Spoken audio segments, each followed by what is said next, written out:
Hey, what's up guys? This is Anthony from AnthonysCustoms, and for this review, we are looking at the SH Figuarts Dragon Ball Xenoverse version of Trunks, which is probably the worst figure in the Dragon Ball Figuarts line of figures. Just gonna put that right out there.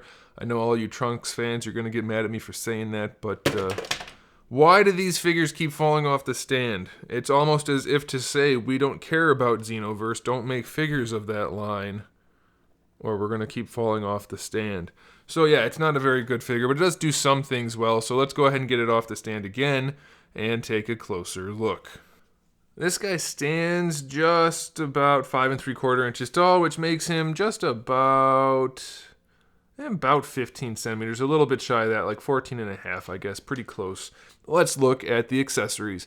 We have two different heads. Of course, we have the purple hair and the Saiyan hair, Super Saiyan hair. So the purple head comes with one neutral face, and then one face with him looking off to the side, and then the Super Saiyan head has one neutral face that's angry, and then one face that's him yelling. So they're nicely done. As far as the hands go, we have the two fist hands that come on him in the package, two gripping hands, two more gripping hands for another accessory, and then two wide open palm hands.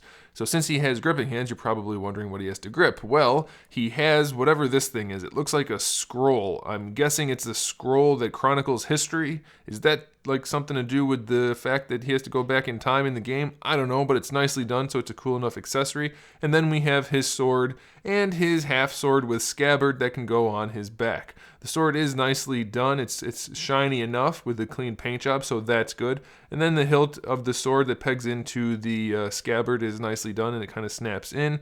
And of course you can remove it if you want him to have his sword unsheathed.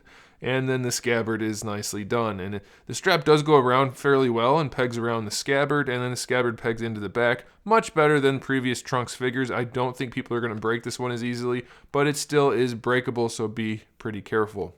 So as far as the figure goes, the paint job is only okay. There's really no paint throughout the torso or throughout the jacket. It's just the buckle here and the buttons. There's no shading or anything to make it look good, and parts of it are shiny and parts of it are not shiny, so that's not great. We do have this part here, which looks like it might have a little bit of shading around it, but I'm not quite certain on that. And then we have his ugly pants and wrapped ankles, which they're just very sloppily painted. They don't look great. I mean, even a bad customizer is going to do a better paint job than this. These are very not good looking. Not good looking at all. The shoes, on the other hand, are very nicely painted, so give them some credit where it's due, so that's okay, I guess.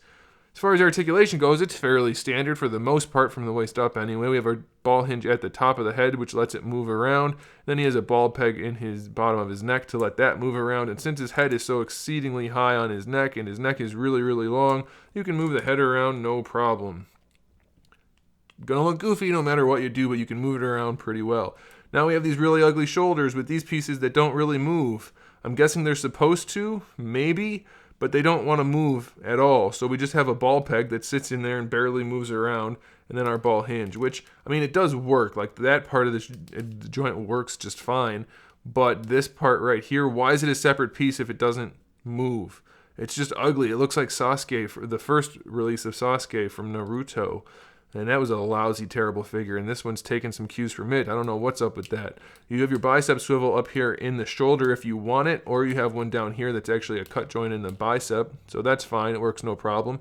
Double jointed elbow works fine, no problem. Ball hinge wrists work fine, no problem there. Upper torso joint moves around very well, surprisingly, so that's good. Lower torso joint moves around surprisingly well with the floating belt piece, so that's fine.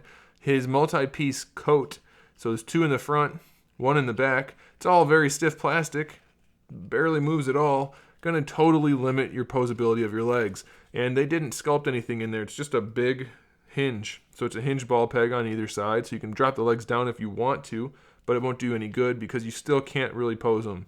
That's as far as they go out to the side. And then going forward, it doesn't work at all. Like, that's it. So you can make him like in a walking pose, kind of. Or you can be really creative and make it look like a kicking pose, kind of. Not really. It's pretty bad. You have these double jointed knees inside, which won't really do you any good, but they're there, kind of, if you can move the coat away enough to bend the knee. Look at that knee. What is this? It looks like a Bionicle figure. Like, there's parts everywhere, and none of it looks good. That is so bad. So ugly. And then for the ankles, it's just a ball peg. Maybe a double technically, but it doesn't work like it. So you just wiggle it around a little bit forward and back. And then a little bit side to side, barely even that. And then you have a toe hinge. Toe hinge is probably the best part of this figure. No, I'm just kidding. The shoulders work pretty nicely other than this broken, ugly part on the inside. I hate that they released this rather than something way more important that's actually a canon character. This is so bad. So very bad. So I'm going to call it there. Thanks for watching, guys. Don't buy this figure or you're going to be wasting your money. Make sure you subscribe to the channel. I have new videos up every single day. We talk about action figures, movies, TV shows, video games, all kinds of fun stuff. So make sure you come back for that. Give the video a thumbs up if you liked it. And in the meantime, keep collecting.